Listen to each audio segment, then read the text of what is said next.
Welcome to the Cabin Culture Podcast, where we spend a little more time diving deeper into all the fun parts of cabin culture. I like to think of this as both the material and imagined expressions of how cabin lovers, dwellers, builders, and designers wish to live a more simple and authentic life. On this episode, I'm talking to Yvonna and Darin, the owners and hosts behind the Hote House Colorado. While I originally reached out to them to talk about their Colorado rentals, I had no idea they had such a rich history with short-term rentals. Starting in California, then Louisiana, now Colorado, both on their property and not, surviving 2 hurricanes and eventually turning those lemons into lemonade with their newest Aframe. On this episode, we talk about all the challenges that come with this history, including facing short-term rental regulations, insurance claims, rebuilding, and now hosting from abroad.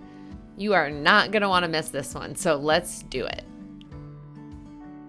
Hi, Yvonna and Darin. Welcome to the podcast. Thank you so much. Excited to be here.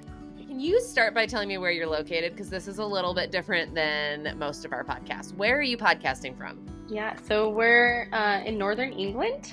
So the town or the village that we live in is called Swanland. And the closest big city, if you're looking at a map, is Hull, Hull.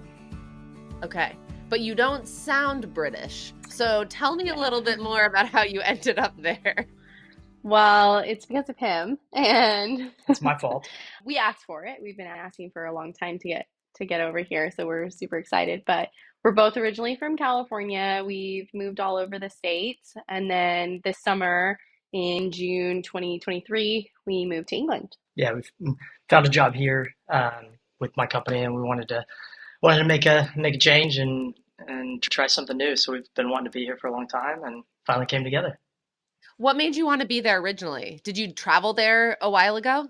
Yeah, I would say we've Ivana's got heritage in Germany, so she's still got family in Germany. My family is originally from the United Kingdom, so we do have some roots here. And then I think we wanted to be near Europe and travel, and we've got young kids, so it was neat to be able to bring them here and expose them. Our daughter's just starting school here, so she's working on her British accent. That must be weird having little ones in a different country because they're literally spending most of their day with people with accents. Mm-hmm. Yeah, especially her. So she's just about to turn 3, and so she's really just getting into speaking age surrounded by British folks. So it's kind of fun for her and for us to see that happen. Is this a permanent stop for you, or is this like the start of maybe traveling more? It's not permanent. I think we have about a 3-year visa, and then we can always try to extend that with my work and those kinds of things. But it's I think we want to get back to the States, but it's kind of a fun stop in life, a little bit of an adventure. Yes. Mm-hmm. Yes. I lived in Tokyo when I was in middle school because of my dad's job. And I look back on it so fondly as like a formative, life-shaping experience of being in a different country. That's amazing. You know, We we're big fans love Japan. It's really great. Yeah, it's the best. And it was so culturally different than the States too. So it was just like fascinating going over there and then coming back and having to readjust to high school in the States after having been at an international school there. Anyway, great move for your kids. I love that for you. Yeah, we couldn't say no. My twin sister is trying to convince her husband to eventually take it because her company is Swedish and she wants to, and their kids are 9 and 6. So she wants to do the same thing. And he is not as sold as she is yet. So we'll see what happens. Push the envelope. That's great. Yeah. I want to start with your individual stories and where cabin culture started for both of you. And then I want to find out how you met, because I know how you met ties into a little bit of kind of what you're doing now. But start individually, how you each were introduced to cabin culture. So I grew up going to a cabin every year, multiple times a year. So I'm from Concord, California, which is in the San Francisco Bay Area. And my family has a cabin. We still own it. It's still in the family. It's in Northern California. It's in a town called Whiskeytown Lake. So south of Shasta, like really close to Redding. And I mean, that really just, when you sent me the pre-questionnaire, it really was like a therapy session. I was digging up all these memories, and wow, it shaped so much for me. Like my love of outdoors, and like I love to forage, and like I did that my whole youth, and hiking, and just it just felt like the freedom that you couldn't get in the city. And like I just always knew Mhm. that wasn't me. And yeah, so it was great. It was just a little shack. Um, Funny enough, it was a kit home. So my great grandparents bought it from the Sears Roebuck catalog, and it Oh, came on a flatbed truck, and it was just a plywood house. And but it was like it was just glorious. It was nothing fancy. It had a huge swamp cooler in the summer and a giant fire. Like it was just like a potbelly cast iron. You couldn't see the fire or Yeah. anything, but we Yep. used to cook on it all the time, which I'm obsessed with fire cooking, and now I started thinking about that. And yeah, it it was just everything for us as a family. And my grandpa moved up to the area in his retirement. So he lives in Red Bluff, which isn't that far away, about an hour or so. But when he moved up there for his retirement, he rented it out for a long-term rental. And so he's been doing that ever since. So it is still in the family, and I hope it stays that way. But yeah, so that's really where it all kind of started for me. Like my grandparents went there every weekend, and This makes sense. You mentioned that you like from scratch cooking. And when I mhm. saw that, I was like, does this just mean like you buy the ingredients at the grocery store? But now I'm thinking that it means you actually forage the ingredients or make them. And then what does from scratch cooking mean for you? And did it come from the cabin back in the day? I mean, I didn't really connect those dots until your questionnaire, really. I was like, holy moly, there's a lot to unfold here. But yeah, I love to forage any way I can. It's just not like with two little ones. It's so much harder. But Yeah. yeah, England has been so fun because there's always something around us. So that's been really fun for me. But from scratch to me it's just as pure as you can get it. And then it just kept getting worse as the older I got. So at first it was just like, oh, maybe it's like homemade pasta sauce because that's what I grew up with. And then it just Yeah. kept getting more and more. It just depends location wise because there's only so much resources you can have, especially since we move around a lot. So my resources change every few years. But yeah, that's Which has super got fun. to be a challenge, but I kind of like that as part of this really natural cooking, right? Is that you're Mhm. working with what you have. So it would change geographically wherever you go because what's accessible is just going to be different. And then what you're making is reflective of the place that you're actually living. Hmm. Yeah, and it you it's not like every single meal is forage meal or any by any stretch, but yeah, no, it's super fun. Like if we can offset anything, like I enjoy it. Like I don't mind cutting the bugs out and turning Wow. nothing into something. Like it's super fun for me. The kids love it, and yeah, I don't know, it just kind of fosters what I had as a kid. Yeah. Darin, what about you? I did not grow up with a cabin in the family, but I did grow up with a ski family. So my Hmm. dad and my mom, big skiers. They actually owned a ski business, outdoors business, and so I was skiing at a very very young age. And we would always go rent cabins or go to friends' cabins in pursuit of fresh powder. And Yeah. so that was kind of my connection, and I was always jealous of people with cabins. And we kind of dabbled in it as a family. We thought we were going to make it happen, but it never quite came to fruition. So this has been kind of a fun experience to try to recreate some of those memories for our kids. Yes. Okay, so that takes me to how did the two of you meet? Because Ivana, you told me that you travel a lot and stay at a lot of short-term rentals, and that actually is part of your story of how you met. So can both of you tell me the story of how you met? Sure. Yeah.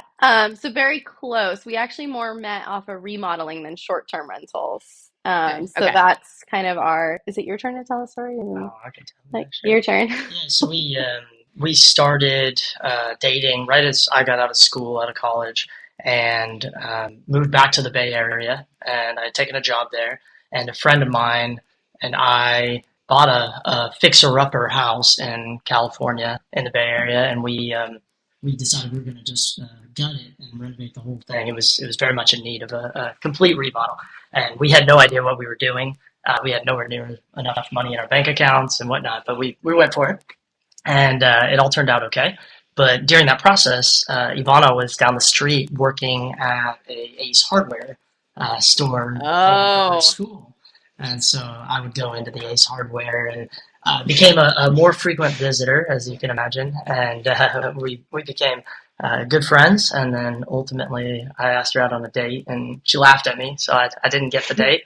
Well, he Uh, did say, "How much more pointless shit do I have to buy to get you to go out on a date with me?" Which was pretty okay, that's a funny. good line. Pretty funny. Yeah, it didn't that's a work good for me. line. She just laughed. But then later, I had special ordered a lawnmower, and so she, probably against company policy, stole my number off the special order form, and she called me at home and said, "How about that drink?" And the rest was history.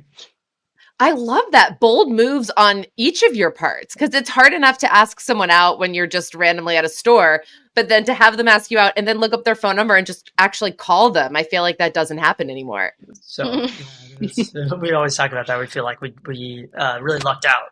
We dodged the current era of dating and Yes. everything, and Not by we're much, yeah, but quite happy about that. So we're done with This is so funny because for anyone who's remodeled a house, you know exactly how often you end up at the hardware store. And it's like at best is once a day. At worst, you're there multiple times in one day. Mhm. And I remember from my first remodel, the friends that I made at the hardware store who are just like, oh, it's you again. How's the house coming along? And the fact that that's where you met is kind of the perfect remodel love story. Yeah, it's funny too because I can think of some of your episodes going back in cabin culture and other people. It warms my heart because I hear other people's stories of friendships or what have you that were almost, you look back, and invaluable in your cabin Yeah. building experience, and you don't know you're going to find that person, and it just Yes. turns into something great. Yeah. I'm thinking about Rob from Adirondack A-Frame. What was his Yeah, guy's name? I think it was Paul. I think it was Paul. Paul. Yes, it was for Yeah, all things Paul. that's right. Yes. And Paul was, it was his hardware store best friend, not quite a love story, but in many ways a love story because it's hard to find really good people to help during a build. It is hard, and so I connected with that episode so much because Yes. yeah, through our lives we've done a lot of remodels together, and Mm. there's always a Paul, and they're always a bit Yes. quirky and a bit, I don't know. We just have some Mhm. great stories. We have a Wayne and Marky Mark. a Mark, and Mm. yeah, there's all these Yes. people, characters along the way. Yes.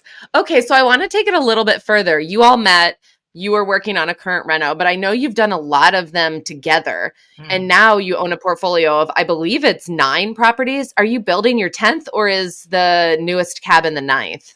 So we the newest cabin would be the ninth short-term rental. And then Okay. we've gotten into, so we got lucky on that first one, and then we got lucky on a couple more, and we were able to turn that into, we have a share in an apartment building, and we have a number of longer term rentals. So Okay. we're kind of spread amongst rental duration. So we have some long term, some short term. Right. Okay. So this is so interesting because you find people on Instagram in the cabin world, and it's usually for one cabin, right? Like you started the account for your cabin in Colorado. Yeah. I had no idea until I was doing my research for this podcast and I looked at your Airbnb and I was like, whoa, they have a lot of other properties. Because I saw, Yvonna, that you were a super host for 8 years. And I was like, but this is a newish cabin. Mhm. So I started digging and I was like, wow, they have a strong history in this. So I'm Mhm. actually going to start there because a lot of folks that we talk to, the cabin is their first or they have a couple cabins, but yours are all over the place. Mhm. So how did you all jump into that world? Darin, you're an engineer, is that right? That's right. Yeah. Yeah. So you're an engineer and you went to school for dental hygiene. So Mhm. how did you enter this world shortly after you met? What was the next step that led you down this path? I think Pismo was probably the beginning of the short term. Yeah, so we relocated for work again. That's kind of a theme for us, and we moved down to Pismo, San Luis Obispo area, Central Coast, California. And while there, So you're right near, that's right near Boho. Candace of Not Boho far. A-Frame. yes, Yeah. Yeah. episode Yeah. about Candace, because we definitely Yeah. connect with that place. Mhm. That's an amazing place. I love it there. Yeah. So that was, I think, our first short term. Yeah, so we bought. It was kind of funny because we bought a place down there in Pismo Beach, Mhm. and It our was a vision, fixer upper. yeah, it was another fixer upper, Mhm. and our vision there was to turn it into a short term rental. And then we got a little bit sideways because the city, there's a really strong hotel lobby there, and the Mm-hmm. city, or Yeah, it was city, not Hmm. county. They passed some legislation that made it very, very difficult to short-term rent. So Only a couple months after we bought it. yeah, it was very So bad that timing. was our whole thing. It's like we basically turned it into a duplex Yeah. so that we could lock off the bottom and rent it out independently. Mhm. And then when we had guests or whatever, we needed the extra bedroom, we would just not host. And then we had an extra spare bedroom. But it was like the perfect setup. And a few months after we had finished that and we purchased the place, they passed the law and we couldn't do it anymore. But we were planning to short term it after we moved and keep it. We wanted to keep it as like a forever home. Yeah. Yeah, But that didn't work. I feel like my stomach just sinks when I hear that because it's everyone's fear, right? That you invest money and time and energy and then all of a sudden the goalpost moves, right? And like Yep. or the rules have changed and you're like, "Wait, what do I do now?" yeah, we So learned a how did you lot. change your vision? Ooh, We well, adapted. So I mean, it was also a primary home for us, so mhm. it was okay. And then we did maybe somewhat questionably, we filed an application for short-term renting, but we did also continue to short-term rent there, and we do really love hosting, and so we met a lot of great people. Mhm. And we worked with the city, but ultimately we couldn't get it to be as long as we lived there, it was okay, but we couldn't move away and keep Yeah. renting it and keep, which was the original vision. And I think at that point Okay. we were like 6 figures into the remodel. Mhm. We had put a lot of, and it's all our work, right? We do Mhm. very few contractors, at least in the early stage, and so that was pretty heartbreaking. But Yeah. it worked out in the end. Yeah, Yeah. hindsight's So what 2020. We what did should you have do? just rented it. We should have just rented it Long long term, term too. and Yeah. not sold it. But we did So end up selling it. So we ended up Yeah. selling it, and while we were there, we did get lucky. We found another investment property. I'm sorry, I keep losing my AirPod. Uh, we found another property in San Luis Obispo proper, and that one was kind of another fun one. So I'll tell you both because it kind of ended up all working together. So that one was it was a small house, and then it had a detached garage, and the garage was short. It was only 7 foot ceilings. And so we ended up actually picking that up, pouring a new footing under it. We built a fence down the yard and we turned it into 2 units. And Did you do all that yourself? not Well, all we of had it. contractors Yeah, I that. had some help, but Okay. most of it. Yeah. So I didn't do the foundation work. I didn't do any of the concrete work. But all the Okay. permitting. Or the picking up of the house? No, I mean, I know I look really strong, but Well, you're an engineer and I don't put anything past engineers. If anyone can figure it out, it's an engineer, but that seems like a hard one. yeah, we got some help, and then My hip's never been the same. yeah, it was rough. It was rough on the body, but we finished that remodel, and then so we had those on Airbnb, and Yvonna was kind of hosting those, and so we were turning those over, and then we had our place in Pismo, and we were kind of settling in, and this is going to be perfect. The rules did change, so we ultimately sold the Pismo place, but we did keep the San Luis Pismo place for a long time. We just recently sold it to do a 1031 exchange into something else, but. Yep. Yeah, so we Can you explain a 1031 exchange for anyone who doesn't know what that is? Just yeah. yeah, far from a tax advisor or anything else like that, but Yeah. yeah, generally, right. So taking the equity from a property you have by selling it, entering it into a 1031 exchange, which requires some pre-planning. You got to get some people to help you, and then so you put the money essentially in a escrow account, if you will, and then you need to use that money within a certain length of time to go buy another property of similar application or similar use. Mhm. And so in this case, we sold it and we bought a share of an apartment building. Yeah. And just to clarify, and why people would do that is to avoid capital Thank gains you. tax. Yeah, that's So you probably an don't need to important thing to then mention. pay. Yeah. Because it sounds complicated if there's no benefit, but we're looking at doing that right now with selling one of ours. But it helps you avoid then whatever appreciation or gained equity or whatever, you don't have to pay tax on that yet until eventually you actually That's like right. pocket that money. Yeah, you Yeah. can just keep pushing that down the road, so to speak. So yeah, it Yeah. worked out. It was a little stressful doing that because I've heard you talking about selling your places, and you guys are thinking, Yeah. which I'm very interested in where you end up. But Yeah. it's challenging to do it because of the timeline and all that kind of stuff. That's my biggest hesitation, I think, is just that it feels like, oh my God, the timer starts now. And so some of the best advice I've ever gotten was like, wait for the right piece of land or really take your time with the design. But if you do it 1031, I mean, it gives you a year, at least in North Carolina. So there's like some time, Okay. but it still feels really stressful. Yeah. Yeah, absolutely. And what we learned on this most recent one, which I'm sure we'll get into, but a year sometimes feels like it's going to be longer than it is. Yeah. Yes. Yes. It goes by so fast during a build. And we will get to your most recent one, I promise, but I'm not done You're here. fine.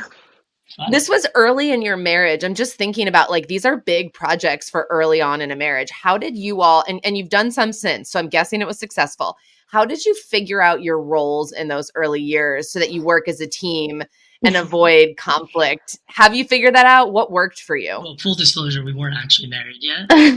So You were together though, yeah. No, so I'm slow, and so it took We were us. together like 8 years before we got married.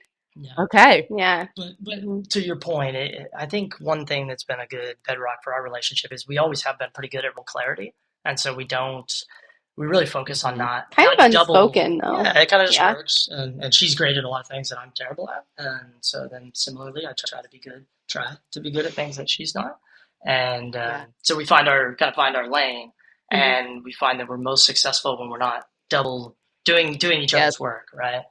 Yes. So it's trust, and we're far from perfect. But Oh yeah, I would say postpartum because I know we haven't gotten to the build yet, but the builds kind of happened pretty much for both of my postpartums after my babies, and like mentally so hard to get there. So definitely some tension, like making sure we get everything, and like sometimes I wouldn't be in the mood, but like he'd be in the mood to like buy stuff, and yeah, so like definitely we're far from perfect, but yeah, I'd say most of the time we just kind of have roles that we just do. We don't really talk about them most of the time, and we just do them. Yvonna, what's your role? Ooh. What are the things that are on your plate? Social, and I'm so good at it. I found you. Yeah, that's new for me and our business strategy. But yeah, so I do that most of the time. I do all the short-term rental. So that just kind of You are the actual host for all of them. all of the ones that we have short-term rented. Yes. Wow. Because you have 8 on Airbnb. Yeah, we didn't get to that. Yes, we haven't really clarified that. Yeah, that's So it's probably going to be longer than an hour. Maybe we'll get there. So we did the majority of our 1031 exchange from Paso Robles was into this apartment complex, but we also did do we bought a share with some partners in a 7-unit place in Paso. And so Paso Robles is near and dear to our heart because it was so near where I went to school and where ultimately we lived. And it just seemed like a great opportunity. It was kind of an off-market thing. And we had a great realtor, and he helped us find this off-market deal. They owner financed it, so it just kind of turned into this perfect storm. And we said, okay, we're going to do it. And so that's those properties. We do have a property manager there, and then we just co-host on that. She co-hosts. I don't. Okay. Yeah, the plan is though, like to have me be slightly more involved in like customer relations, I guess you could say. So that's like the long-term goal. So I will slowly develop a more hands-on role as far as customer relations go. Sort of concierge, guest relations, arranging things for people, that kind of stuff. Yeah. Okay. Let's move to the cabins. Sorry. Because it sounds like no, you're great. It sounds like most of them so far have been in the California area, but your cabins are in Colorado. So take us, hearing about your history skiing, Darin, that makes a lot of sense. But take us to like how you ended up at the cabins. Well, we have to go to Louisiana first. Okay, great. Let's do that. Okay. So go ahead then. So to get to Colorado, we have to go to Louisiana. So we moved when we sold our place in Pismo. We moved to Lake Charles, Louisiana, which, if you're looking at the state of Louisiana, is like the boot of the state. So closer to Texas. The boot. Yeah, no, the heel of the boot. The heel of the boot. Which is closer to Houston than New Orleans. Okay. And so that's where we actually got. So we bought a 1900s Victorian, and we completely remodeled it. And then we had a hurricane in 2020. Oh, we got married there, and then we had a hurricane in 2020, and then another hurricane. And then we remodeled it again. And when we remodeled it again, we lost our roof. You remodeled it again. Did you lose a lot of it in the hurricane? Yeah. Fairly.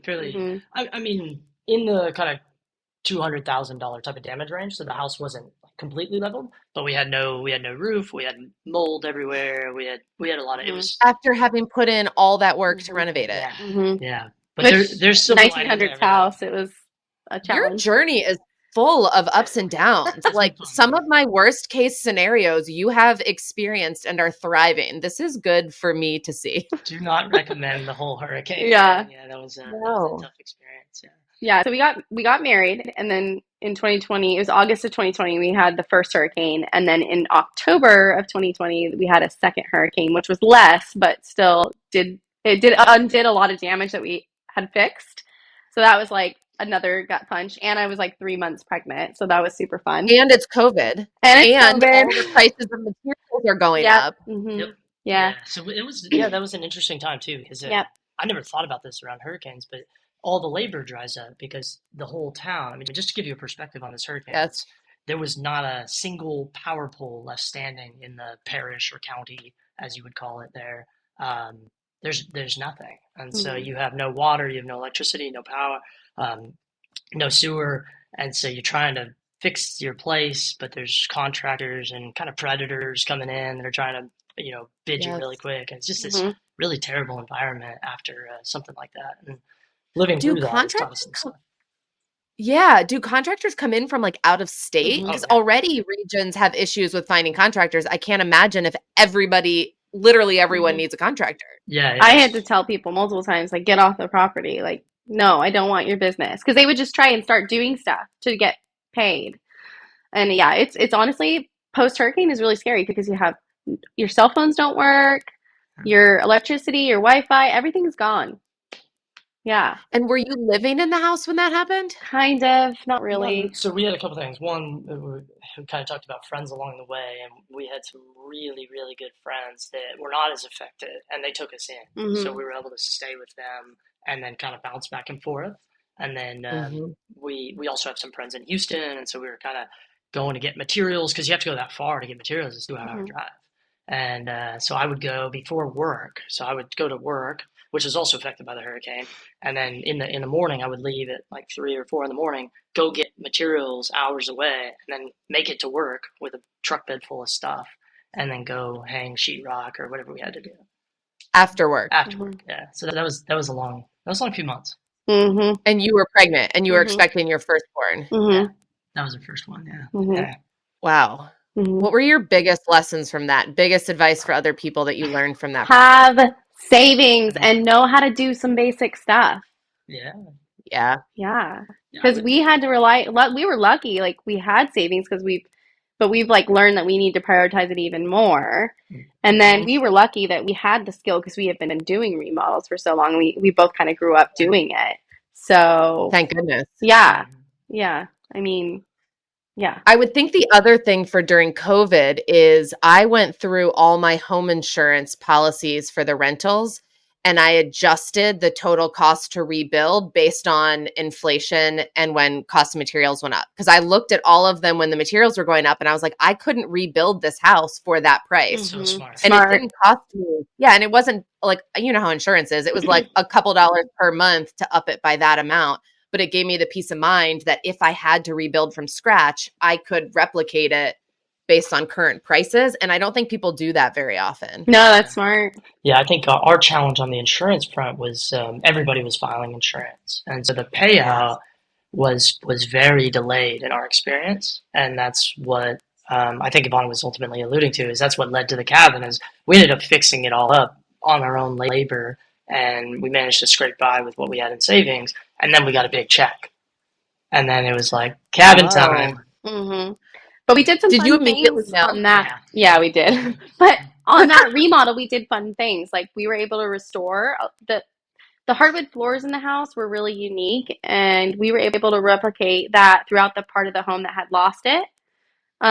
Pre hurricane. So like somebody had just didn't restore it properly, and they just put plywood down, and there was Yeah. no floor underneath. So we were able to get custom match flooring and carry it through the house and like really restore the house back to its 1900s status.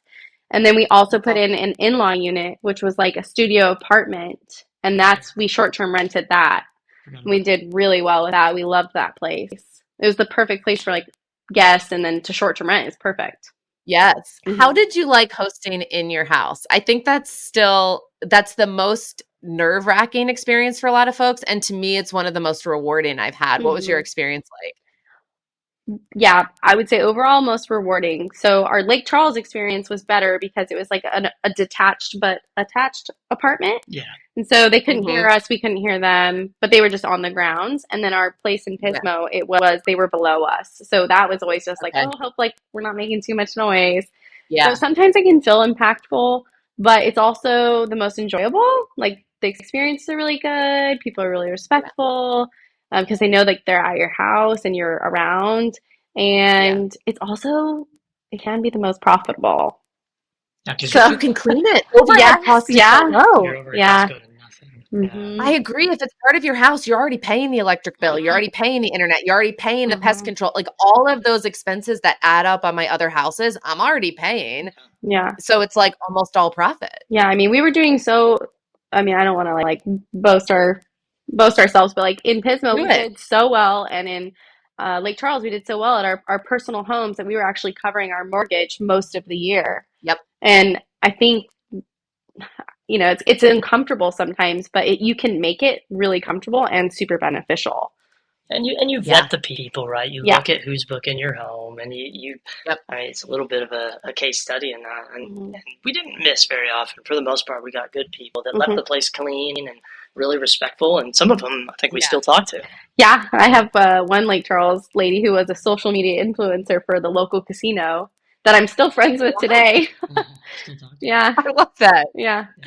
I love that. It is interesting. My first ever Airbnb vetting was for my guest room in a very like 1,000 square foot house directly across the hall from my bedroom. And so now when I get requests, I see people with their cabins who are like, oh, they don't have any reviews. I'm not hosting them. Or, oh, like they didn't respond to this message. And I'm like, I bet I'm like, I don't care at all with I mean, I care who's there, but I Mhm. trust people because I for years hosted them in my house and was Absolutely. totally fine. So you lose that sensitivity about someone else in your house. Yeah, Yeah, I I think think. so I too. think it's a good way to start hosting. Yeah, I agree. I And agree. one thing, I mean, we are sensitive to a lot of the rhetoric around affordable housing and things like that. And one of the things that pushed us over the finish line to do this remodel in Louisiana was there was so much need for temporary housing Hmm. Yeah. to help contractors be there and help quality people be there. And so it was actually felt like it was doing a good thing. And we kept Yeah. the prices down just to Hmm. because you could gouge people. There was so much demand, but Yeah. you also Yeah. We you can hosted get one back. guy he was from the PGA Tour and he like came for relief because they wanted to use Lake Charles for a PGA tour of some event. He came to our place and he hosted him like two different You times. came back to the hotel. Yeah. It's kind of fun. Well, wouldn't it be nice if you were going somewhere for work to stay with like friends that you knew? Like the first time you Yeah. just rented it, but now you're like, you know what? I'm gonna go stay with Yvonna and Darin, like my buddies, who I've stayed with before. It feels so different than just going to a hotel. I don't know. Hmm. Maybe it's not for everyone, but I loved that experience. We're Hmm. building, well, we're not building yet. We're dreaming of building a garage next to our house for Sean, who's a mechanic. But I told him I would only do it if we could put Brilliant. a studio on the top Brilliant. so that I can host in our house again. And he's like, fine, you're giving my garage away, but at least I'll get a garage. Tell So him that's that our the garage is going to be paid for. exactly it Yeah. is. Although the only thing I can't figure out is how to work a 1031 exchange because that's on our Mm, primary property.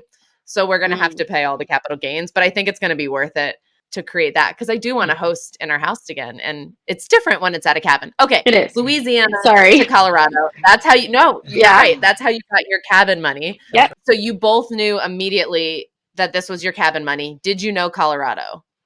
Yes. Yeah, and for a number of reasons, because we do seem to move around a bit, and so we're kind of all over the country, and we don't really know where next is.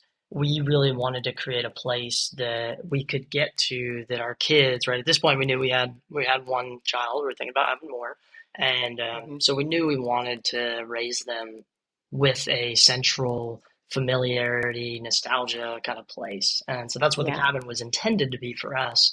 And that Yeah. way, we knew that no matter where we live, you can always fly into Denver and you can be at the cabin in an hour and a half, 2 hours. And creating that same experience, it sounds like that Ivana had as a child of learning to love Hmm. the mountains and the outdoors from a very young age, just by experiencing it and seeing all the like joyful things that come with it. Yep. Hmm. So how did you decide when you started and you knew, what did that search process look like? I'm already overwhelmed by all the work that you guys have done. I can't even imagine beginning another project at this point in your life. I gotta admit it. In retrospect, I don't know what we were thinking, but Yeah, it's weird when someone asks you like to talk about yourself because we're like, well, we've done and seen a lot of shit, but like, how do you not come off that way in a yes. bad way? But No, yeah, this is fascinating to hear because I feel like my friends look at me and are like, you're crazy with all the projects that I take on. So when I find someone where I'm like, you're crazy in a good way, it's a compliment. I'm just we're like, aware. man, yeah, if I feel exhausted hearing what you're doing, it's like you have done a lot. Okay, so you're living in New Orleans or in not New Orleans, in Louisiana at this Yeah. point, and you start looking in Colorado. Do you take trips there and start looking around? Did you already know a city? How did this even, where did you go from there? Well, we knew we wanted to be, well, we thought we knew we wanted to be near Breckenridge. And so, like, that was kind of like our main focal. And then we kind of branched out from there. We knew we couldn't afford like downtown. And so we were maybe looking, we looked a few places in Summit County, which is where Breckenridge is. So we looked as far as Montezuma, which is closer to like Silverthorne and I-70. And then we also looked in like Blue River, which is kind of close to where we ended up. Um, and we pretty much did the searching ourselves. And then one house we went and looked at that we really thought had serious potential, and we just contacted the listing agent, and she was amazing. She like knew, she recognized quickly like it wasn't our first time, and so she just kind of let us do our thing and was just the boots on the ground for us. And Yep. wow, I cannot recommend her enough. Like she was our one of our best assets in the early stages and still to this day. Yep. Definitely, she was just great. She recognized we knew what we were doing and we didn't need a lot of help, and she wasn't pushy. But just very supportive. Super supportive, answered any questions, went to the counties for us, did the, yeah. So we knew going into it, we knew that we wanted to get a place that we could go to right away.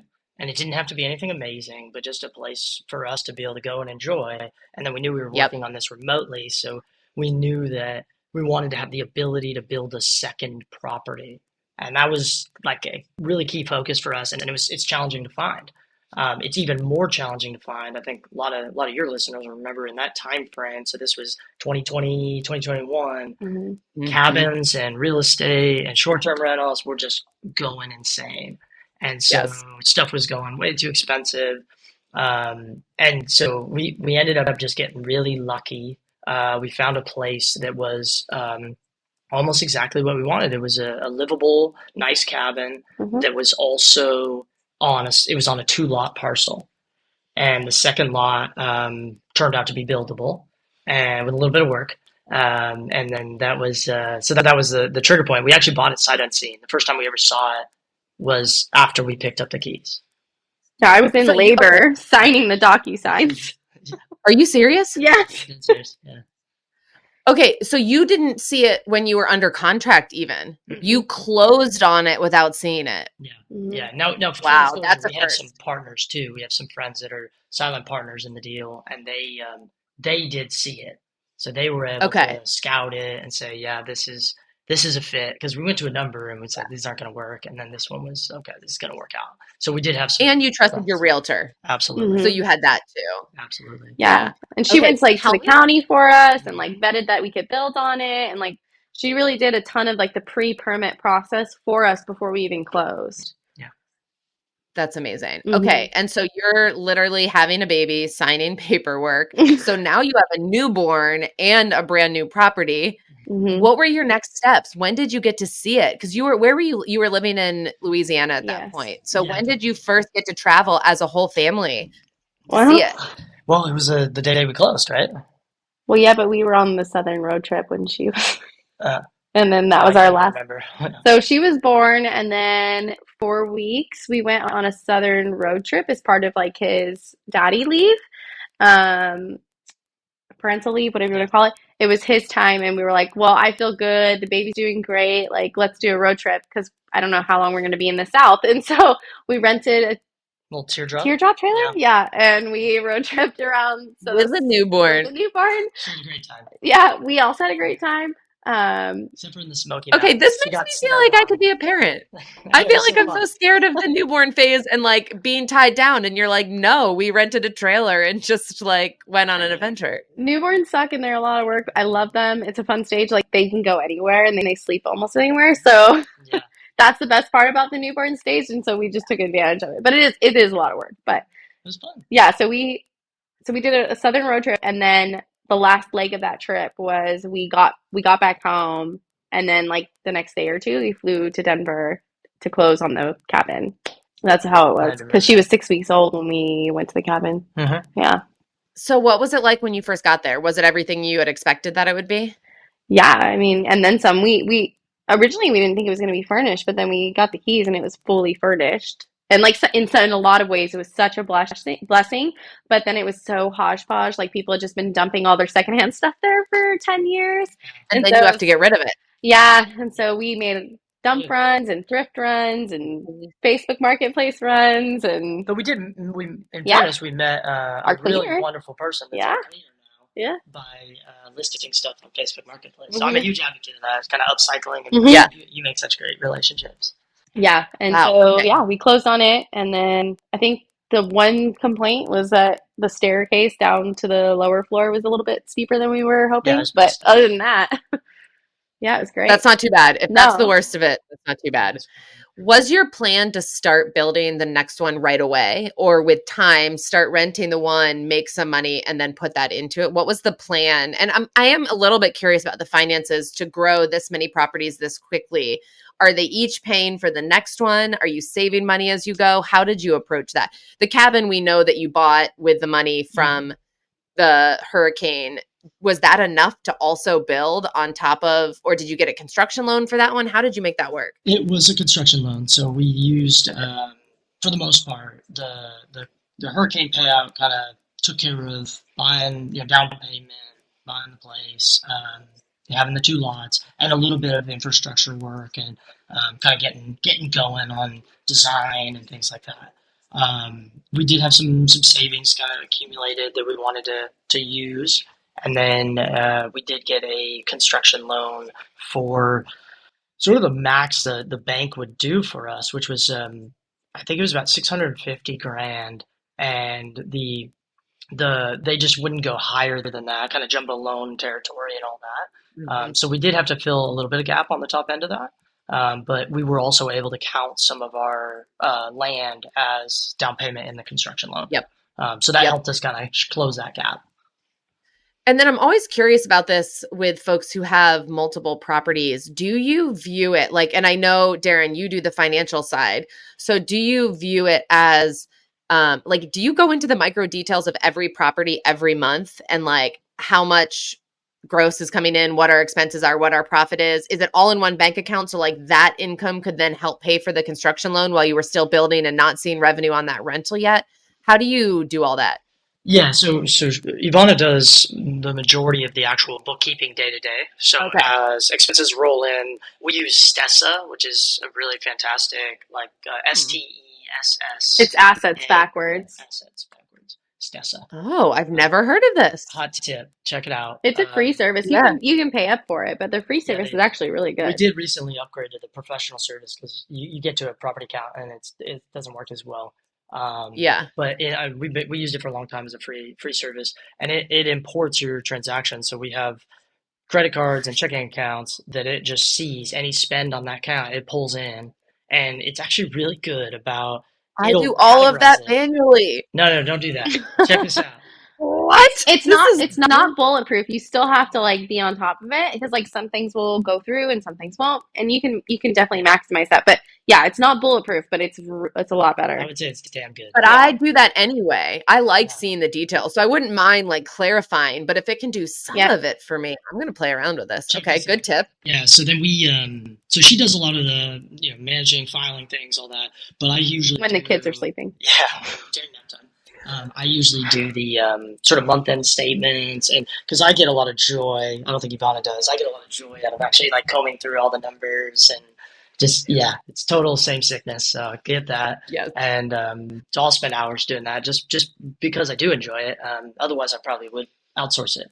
That's right. I wouldn't do it if I didn't like it. I don't recommend it to anyone who doesn't find joy in it. But at the end of every month, when I get to look at all of our numbers, I'm like, all right, how did we do? And then you get into all this analysis. Like, I don't know if you do like AirBNB or any of the price labs Yes. that you talk about a little bit on here. And so we do that. So we'll look at all the nuances of the business, and it's fun. I'm not great at that. Because I don't do any dynamic pricing. I do it all manually, and I will regularly like not plan far enough ahead and miss a holiday and someone gets a great deal. But I do like thinking about the pricing, and I analyze it every season. What were we at last year? How long did it take us to be fully booked? Should we raise it? Should we keep it the same? Like, I do like thinking about all of that stuff. You guys are sick. Yeah. I realize my husband feels the same way. Sean is just like, whenever I have the computer out, he's like, what are you doing? And I'm like, finances. And he's like, didn't you do that yesterday? And I'm like, it's different finances. It's a whole nother lot to look at here. Yeah.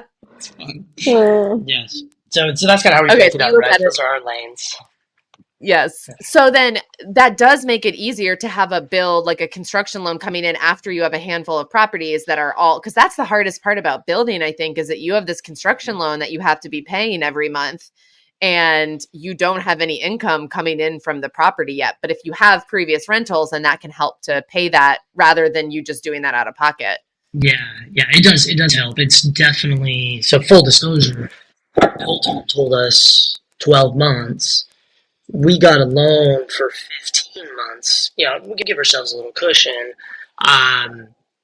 It matured 6 months ago was, okay, the bank's calling, it's time to go to full payments. And we were not even close. So we did extend it. You can pay like a half a point or something like that to extend it. And then I think a lot of the loans do offer that, but it's expensive. And so that's just cash gone, but it helps you preserve your cash flow. So we did that once, and then we're coming up very quickly on 2 years on the build that we thought would take 1 year. So fun. What are the biggest things? Yeah. I mean, you're not alone. I'm not even allowed to talk about my build on the podcast because we had a good experience, and that is just so rare. Almost everyone has more of this kind of experience. What were the biggest slowdowns for you all? The biggest speed bumps you ran into? I don't even know. So things that went really well. Maybe I'll start with that list because it's smaller. The permitting process with the county. So Summit County, which is where Breckenridge is actually pretty challenging. And then if you just go over the hill to Park County, where we are, and where we've really fallen in love with, we didn't know how much we were going to love it there. It's been amazing. Mm-hmm. Just definitely more our vibe, and we didn't expect that. But it's been a lot easier just to work with the county. The people behind the desk will call you at home and kind of talk with you. And Georgia, she's Georgia, great. She's amazing. Here come those friends. That's what it's all about, those relationships. So that part went really, also really a well. notary, very handy. Mm-hmm. And Georgia is also a notary? Also a notary at the county permit office. Georgia. She's notarized multiple documents for us. So very helpful. We had success with our drawings. We worked with Aframe. And so we had, I would say good and bad experiences with them. Mm-hmm. The front office was challenging, but the actual product once delivered, we were quite happy with. But we had to do a lot of the heavy lifting on the design ourselves, which we didn't fully expect to do. That was kind of not part of what we thought was going to be the deal. Yeah. Okay, though, I do kind of love that you went with a kit A-frame when Yvonne's grandfather got the first cabin as a kit from Sears. I feel like I didn't even put that together. Like, I knew my whole life that it was a kit house, but when your questionnaire came, I was like, holy crap. Yeah. And they were from Colorado, which is funny. So your grandparents were? Yeah. Mm-hmm. Yeah. Prairie, Colorado, not mountain Colorado, but yeah. Which I didn't know was the thing. I had never been there until just a couple years ago. And when we landed at Denver, I was like, I'm not in Colorado. Like, what is this? Because it was so freaking flat. Mm-hmm. And then you start driving towards Boulder and you're like, oh, okay, I came to the right place. But I did not know that was a thing. Yeah. So it is funny. Kit comes in many generations. Yeah. That's right. We're still doing it. Yeah. So that went really well. Some things that were challenging, either budget-wise or delay-wise. It really is sourcing contractors in that area. It's pretty remote for contractors, right? They're all over in Breckenridge. So you end up feeling like you're paying Breckenridge price plus because in a lot of times, sometimes you find locals and they're really happy to, if you get lucky, you find these amazing local people that want to work on that side of the pass. But otherwise, people have to drive 18 miles to come to your place. And they're leaving Breckenridge where there's a lot of building and a lot of work and coming out Yeah. to your remote little mountain town, which is a Yeah. hard pull. Framers were fantastic. Carpenter was fantastic. Mhm. Is fantastic. Yeah. Yeah. Yeah. So we had some So is it wins. just waiting for the pieces to come together, like getting the plumbing done so that this can Yes. get done, or like, Yeah, so linear, right? Nothing felt like it could be done in parallel. You know, the oh roofer, wow. you would think, would roof while the plumber is plumbing on the inside. That's how I would do it if I was just knocking it out myself. That is Right. not how it works, apparently, Yeah. in this environment. So, yeah, Yep. everything just took Nope. longer. How far are you guys from your own build that you do it start to finish? Is that something that you ever think about? It feels like you have a lot of the skills. Yeah. I think yeah, I think we would have, now knowing what we know now, we should have just done it. We should have been our GCs in a lot of ways. But we were thinking like, I felt like we were gonna get like a real like full build kind of contractor situation, and that's not what it ended up being. Like some of it for the good, most of it for the good, but yeah, I don't know. And also just like we had two kids back to back.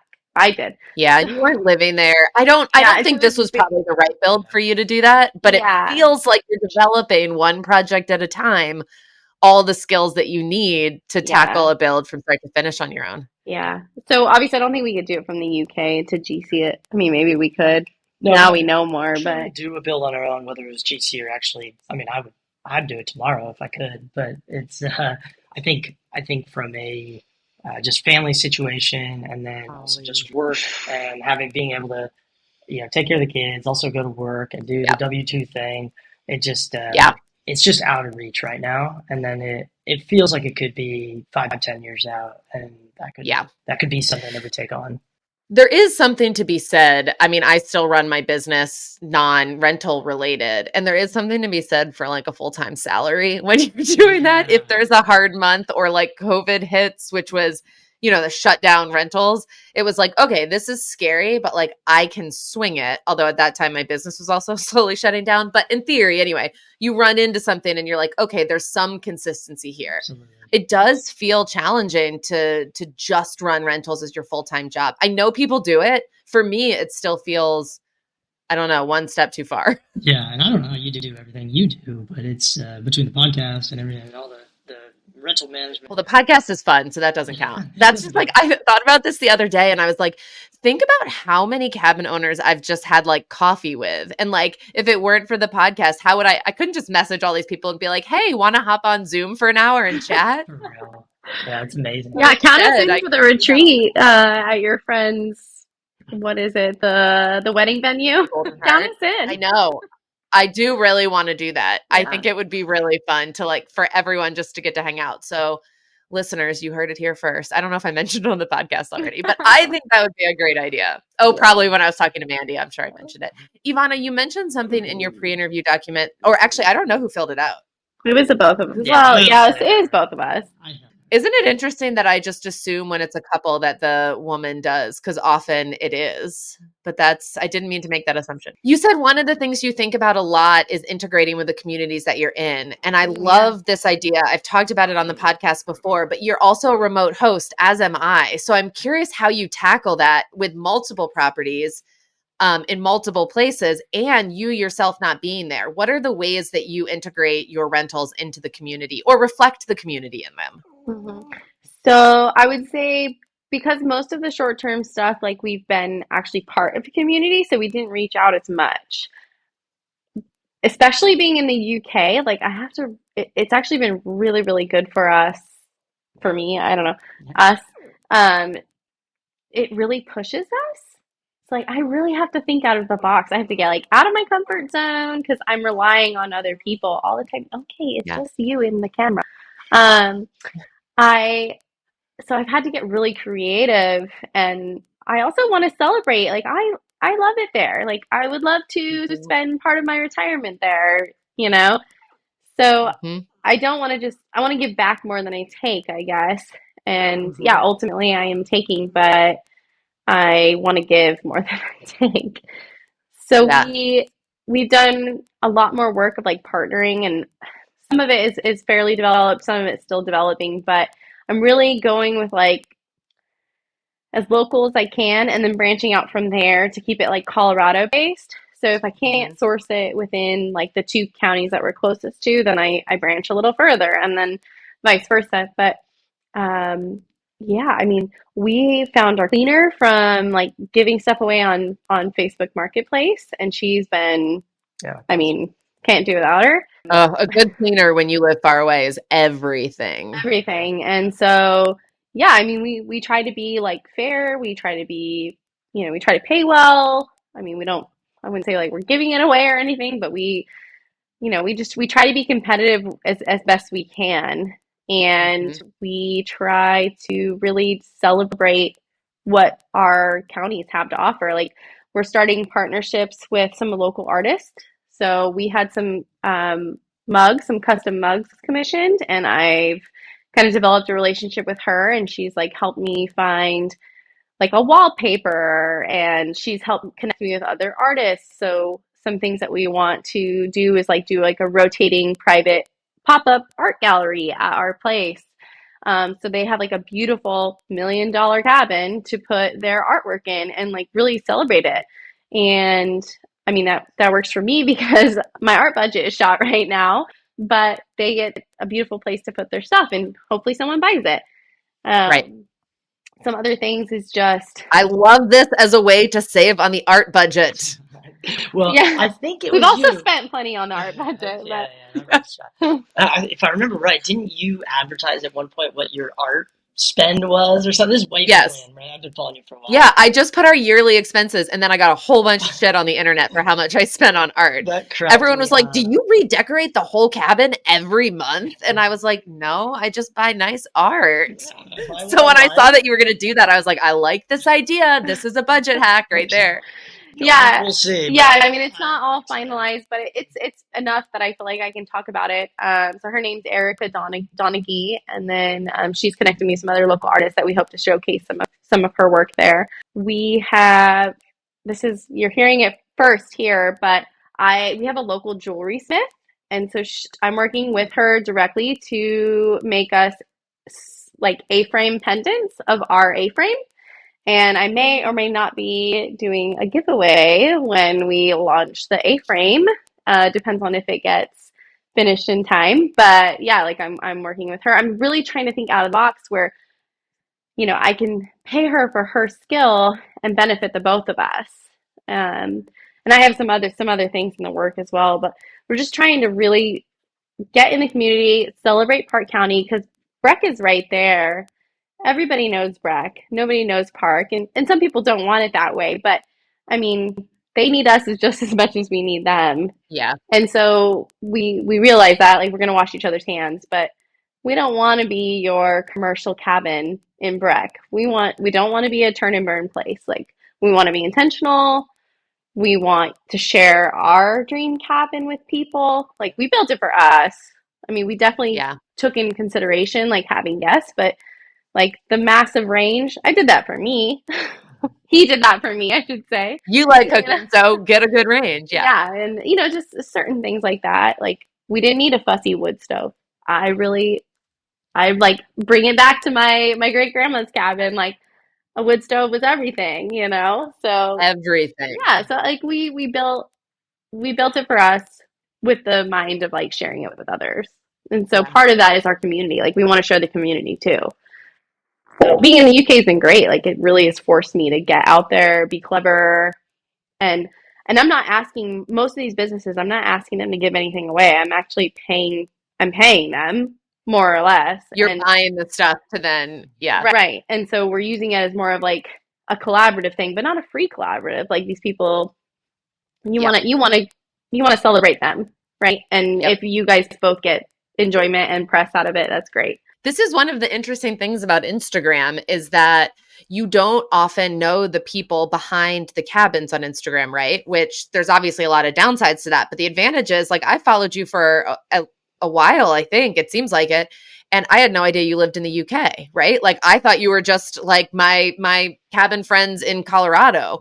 And so building relationships with local businesses, I've done a lot of that via Instagram.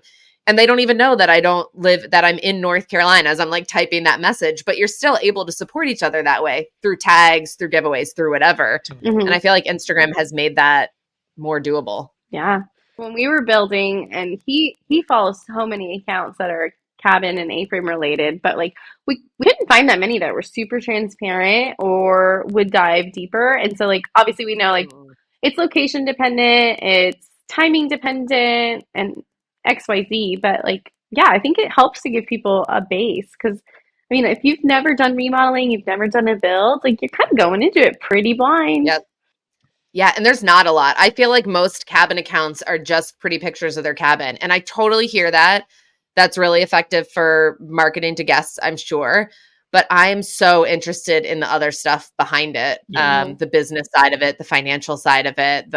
When I share my numbers, I get so much shit from my family. They're like, I can't believe you're talking about money on Instagram.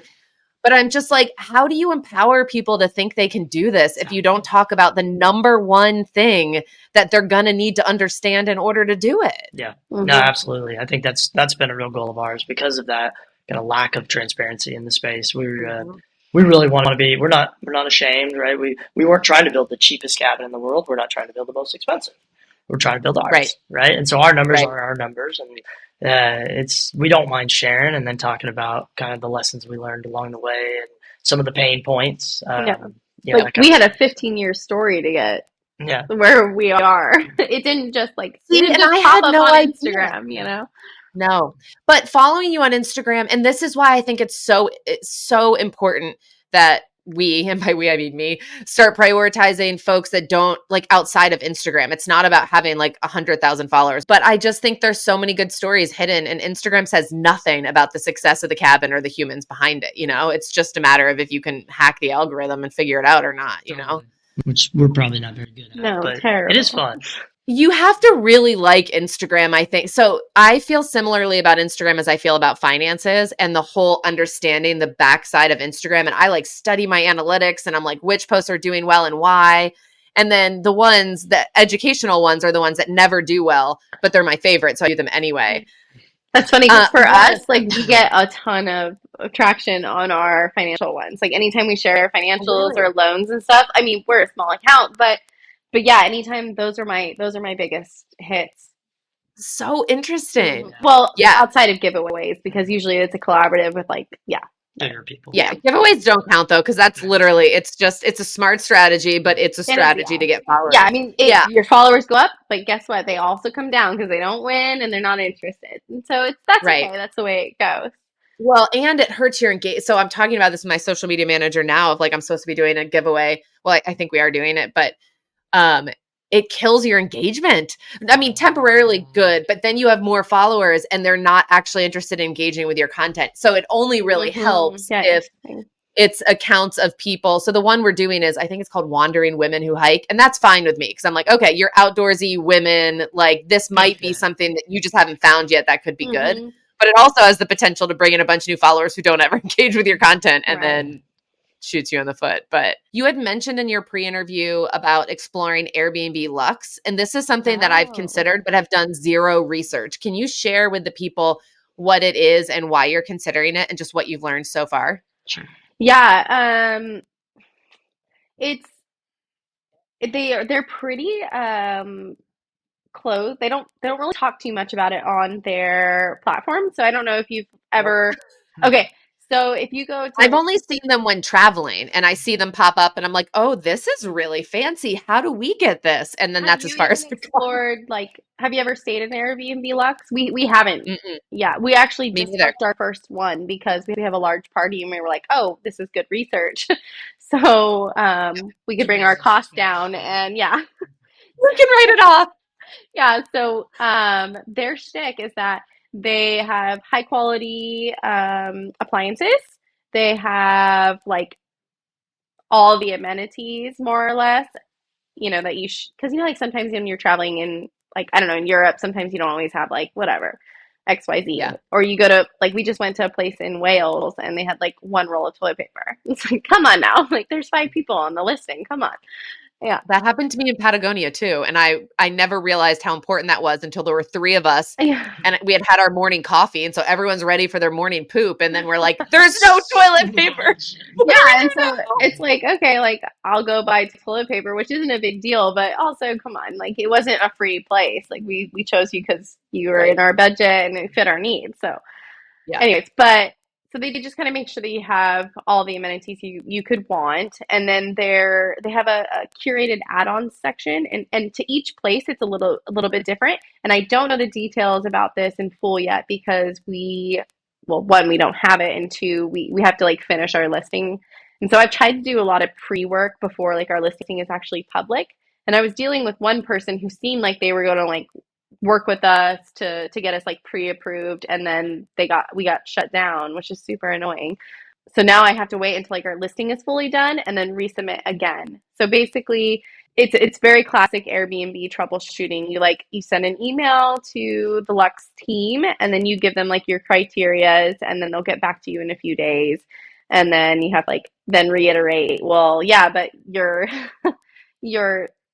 rules say this, so that's why I'm reaching out. And then they'll be like, oh, okay, well, come back to us when you have a listing active. So we're working through all of that, but they want to produce like a really beautiful place that you can add on amenities like massages. Some of them will even do Mm. like childcare. Some of them will have, I don't know, they have all the grocery deliveries, stuff like that. And so a lot of that we're actually sourcing on our own. And I don't know if that's going to be beneficial to us or not, but it's something that we want to give everybody the opportunity Right. to add on. So like even if we do direct bookings, we still want to say like, hey, like we'll be your concierge for free. Like you pay for your services and we can get you Yeah. connected. So I don't know if that's going to play to our benefit or not, or if they have like their own people that are within the area to service that for us. That's a lot of the Mhm. stuff that I don't know. But basically, they want like a nice place with good amenities, good appliances, so that way when you're a person booking Lux, like you know what to expect. Like it's not going to be Huh. a broken dishwasher or like the paint peeling and stuff like that. The good appliances is so interesting to me because even Yeah. good appliances break. Like, Right. appliances Right. breaking is like a hard thing to control. Yeah, but it's like, so I don't know exactly the tier of what they consider like a good appliance. I Right. don't know those details, but what they do is they will send a third party out there to survey the property. So sometimes it's through like a walkthrough of the home, like via FaceTime or whatever, and sometimes they'll actually send a physical person. And then the other service they offer is they'll hire professional photos for you that's like Yeah. certified with Airbnb Lux. Yep. So I'm not sure how all of that is going to pan out for us, but yeah, that's kind of what we're trying to bring. What if they sent out secret shoppers? Like they paid for a stay and sent out someone who like did real investigative research. Honestly, I Yeah, would love that. It would give yeah, it so much I would credibility for, too. yeah, I yeah, think it'd be Yeah. amazing. I would want the feedback. I would want to know how we did. Like, yeah. I Exactly. kind of like that idea. Well, you It should would, pitch that to yeah, them. I So wish they did.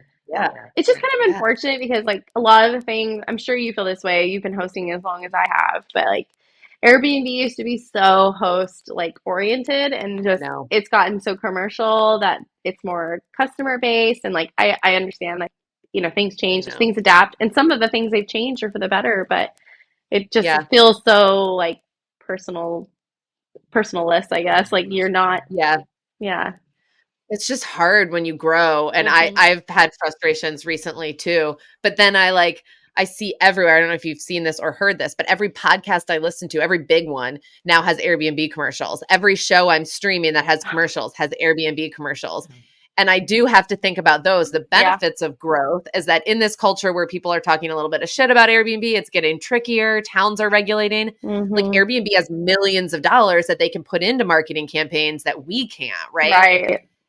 So then I'm like, okay, there's definitely the pain points Yeah. of Yeah. a growing, scaling company who's as big as they are now Right. versus what it was like 8 or 9 years ago. Yeah. It's just funny. Like I'm sure you've noticed the same thing, but it's just like, yeah, we had such a advantage in a sweet spot, you know. five plus years Yeah. ago, where it was like, Yes. they really needed you and they made you feel that way. And now it's like, Mhm. well, we don't really need you, but we also need you. So thanks for We coming. need you, but there's a lot of you, Yes. so Yeah. we can't really like support all of you as well as we'd Yeah, like. exactly. And that's the way it goes. But yeah, definitely Yeah. like it's made us think a lot with direct booking. And, we didn't really know if that was we've never really done anything other than Airbnb. Yeah. Yeah, Me yeah, we've neither. always been Yeah. Airbnb. We've been Airbnb loyalists for a long time. Hmm. Yeah, both traveling and hosting. Yeah. Yeah. Too. Yeah. I mean, even like 6 years ago, I made an anthem film for work, and I had to just pick a brand that I was passionate about, and I was like, I'm gonna do Airbnb Oh, that's because Oh, I it's just like, have always like loved their brand. And for the most part, I've still had good customer service, yeah. but it's kind of like with guests. I try to remind myself, it's kind of like when we have the quantity of guests we've had over the last 9 years, you're gonna get 4-star reviews, and it's gonna feel bad Right. and be crappy, but like you can do your best and still just disappoint some people. And I feel like Yeah. that's the stage they're at. Yeah. Yeah. Well, I You're actually right. think Candace said it best. She said, like most of the people I get really good feedback. She says it's the ones that don't actually know or do the research of what my place is. Like, I can't Yeah. stress that enough. Like, if there's any listeners out here who is just, I mean, most of your listeners probably do read the house rules and the information. Yeah. But, like, yeah, if somebody's listening out here and they've never read that, like, read it. It's actually there for a reason. Yeah. Yeah. I know, but then there's a part of me, I totally agree. Then the teacher in me, we used to always say, if they're not learning, we're not teaching. That's a good So point. then I wonder, like, if they're not reading my listing, what am I doing wrong in my list? Am I not putting the important stuff up high enough? Am I not making it easy enough to understand? Am I not messaging them? Like, I always tend to then think, like, what am I doing wrong that they're not Mhm. seeing these? Yeah.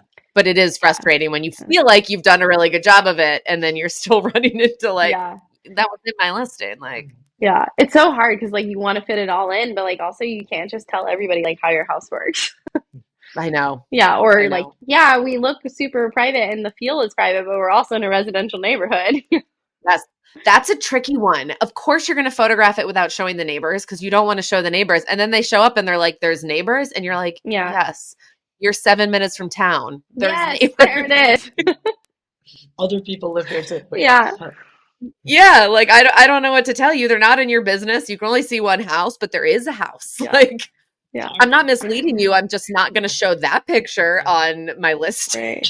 Yeah. Like, Maybe I I've should. had a rural cabin. I love the work of a rural cabin, but most people don't. So, yeah, That's if you right. want to be And 7 minutes to town and, toilet paper. So, That's right. And that's how our mountain cabin is. And then we face the battle of like, oh, it's snowing and there's mountain roads to get up there. And it's 20 minutes to town. And so you don't really have any neighbors, but you have these things. So it's like you can't really win. But mhm. anyway, I could talk about hosting all day. It was so good to meet you guys. Yeah, same. Thanks What for your time is it there? Ooh.